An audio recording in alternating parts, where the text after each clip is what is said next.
Master Business Show and your number one business radio. You know what time it is? It's time for the Nigerian stock market report for today, August the 12th, 2021. I'm Mr. Charles is here with me in the studio to, share our top gainers, our top losers, and all that amazing stuff. Over to you, Mr. Charles. Yes, thank you, Gina.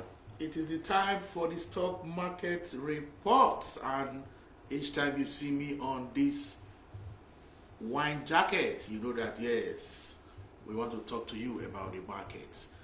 And like I told a colleague, I said I've been trading, buying and selling shares, and once the closing gong sounded by 2:30, I have to leave the trading floor to the studio. So it's like I'm bringing the trading floor to the studio, and that's why you see that I am dressed this way. Oh, lest I forget, it's like we have a guest in the house. So, how are you? Please come. Just come and tell us your name. Speak to the mic. Good afternoon, I'm Esther. Esther is our new intern, so you'll be hearing our voice, once in a while on the show. Esther, tell us more about yourself. Okay, I'm IT student from CRUTEC, that's University of Cross River. I'm here for my IT program. I'm going to last for just a period of 1 month, and hopefully going back to school to improve more on radio programming. Okay, sorry. What's your major? What are you studying?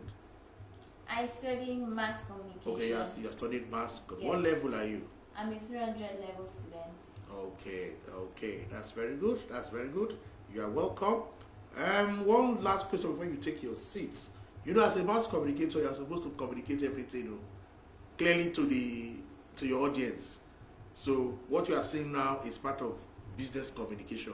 Reporting the economy and business. So don't say I don't know anything about business. So the economy, as a mass communicator, you must have an open mind. You don't know where you can find yourself. You can be in CBN, you can be in a bank, you can be anywhere, any company. But as a mass communicator, you must show the difference. Okay, you can have your seats. Thank you very much.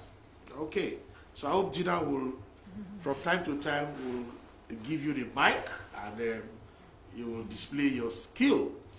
Yes, it is 9 minutes after 3, and it is the time for the stock market report. Yes, today it was a real serious day in terms of trading. The bulls and the bears were at each other, but when the closing gong sounded, the bulls were still in control. And we must give kudos to the investors and all the stakeholders who made it possible for trading to take place today. So the ASI added 0.11% to close at 39,490.06 basis points. I must remind our listeners, the ASI is all share index. It measures the performance of the market as a whole. At the close of business today, total volume that exchanged hands, 570 million units of shares exchanged hands. And of course, I would not just go like that. I just have to explain what really happened. During trading, we saw huge volume from Honeywell flour, and we also suspected probably it's what we call a cross deal. Okay, but 384 million units of Honeywell flour exchange hands today. That's quite a volume. So that's accounting for the high volume we have today in the market. 570.2 million units exchange hands, valued at about 2.28 billion naira, in over 3,675 deals. Moving on straight to the sectoral performances, NGX30 is that index that measures the performances of the 30 most capitalized and liquid equity on the NGX platform. Added 0.07% to close in the positive territory. The insurance sector lost 0.18% to close in the negative territory. We also have the banking sector losing 0.24%. The industrial sector added 0.53% to close in the positive territory. The consumer goods sector and the oil and gas sector all close in the negative territory, losing 0.02% and 0.23% respectively.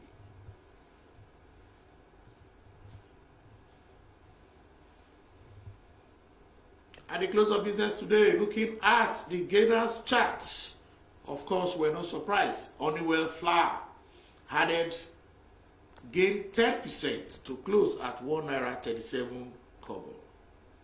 Weber Bank followed suit, adding 8.95% to close at 79 naira. We also have flour mills on that list, adding 3.1% to close at 20 naira 90 kobo. ICO was also on the list, adding 2.11% to close at 97 kobo. GT Co made that list. It added 1.07% to close at 28 naira 4 kobo. We also have Dangote Cement on that list, which eventually closed at 241 naira 60 kobo. Moving on straight to the decliners chart. Topping that chart is Triple G, adding 9.28% to close at 88 kobo. We also have Regency Insurance, which added 8.51% to close at 43 kobo. We also have Prestige, the insurer adding 8.33% to close at 44 kobo. Japan Gold also made the list, adding 7.84% to close at 47 kobo. NEM Insurance also made the list, losing 6.34% to close at 1 naira 92 kobo. Other losers on that chart is Dangote Sugar and Access Bank.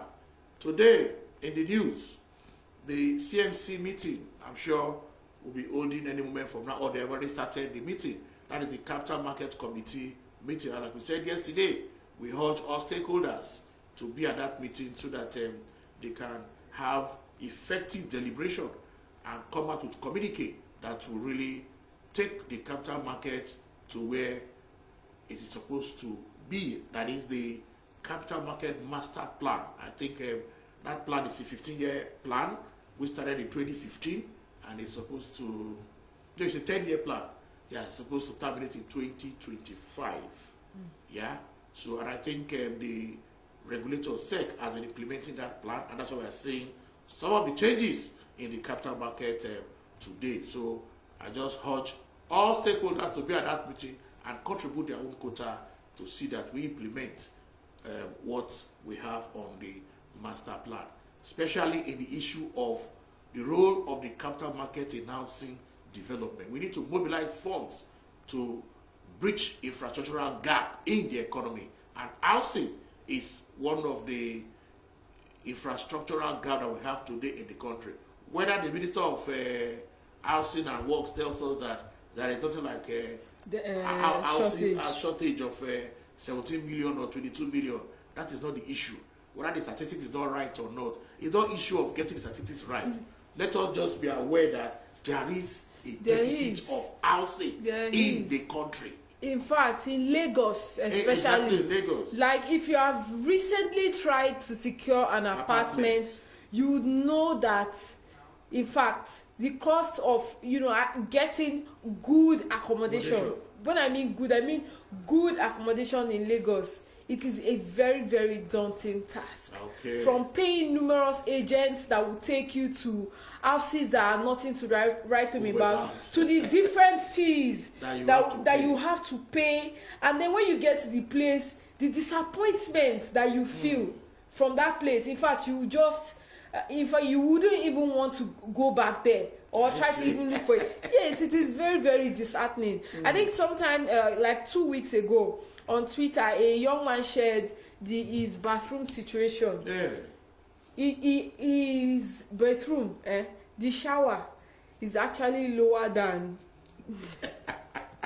than the person using the shower. Wonderful. And he took pictures and posted. People were just saying, Lagos house for you. My brother just bent down, bath go walk. So you can see. Well, no, the minister has a point. Or use bucket. Okay, I'll go and fetch water. You see, the minister has a point, trying to say you can't solve a problem without measuring it. We know there is a problem, yes. If you come to Festac, which is supposed to be an ideal housing, federal housing estate, Festac is gradually becoming a slum. You know, so I expect the minister to call all the stakeholders and see how we can begin to build affordable houses for people. What he was trying to say is somebody comes from the village. All of us did not come from the village. No. Someone like me, I was born and brought up in Lagos here, and I'm close to my 50. You know, so what did he say?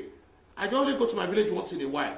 You know, and I've already had children who are also born and brought up here in Lagos. And that's why at times I claim I am an Omoiko. And you know, pay tax in and Lagos. I pay tax in Lagos here. You know, and all that. So he said maybe the person comes from the rural area to the urban. He has gotten a job. He's now looking for an accommodation. He has left the village, maybe a 4-bedroom flat. Was it the minister that built the 4-bedroom flat for the person in the village? You know, so yes, I know it's a respected lawyer, former governor 2 times. He has made his mark, but I think we just all have to be together to begin to tackle this housing issue in the country. Big problem. It's a very big problem, and I think we'll try and get somebody from the Mortgage Bankers Association or any real estate expert to come and tell us what are the issues involved in this housing. I know there are so many problems. You know, it could be issue of the land, how to acquire land, the issue of the documenting that land, you know, trying to get governor's consent, and of course, maybe the laws around it, you know. But we think we need to bring an expert to take us all through this. Of course, even cost of building material is also a problem, you know. So, but we'll be able to identify some of this problem and begin to profile solution. And that's why SEC in that master plan, one of the key areas they mentioned there was using the capital markets to solve the problem of housing in the country today. And a lot of experts are doing their best. Of course, we are looking at even road construction. They are trying to see how you can raise money from the capital market, different scheme to begin to finance road construction. Housing should also be at the front burner. Thank you. All right, that wraps up the discussion as well as the report for today, the stock market report. A quick break and we'll go straight into Investors Education Series. A very, very juicy and interesting topic coming up for you. It's money personality. So you decide which personality fits you or which personality suits you. A quick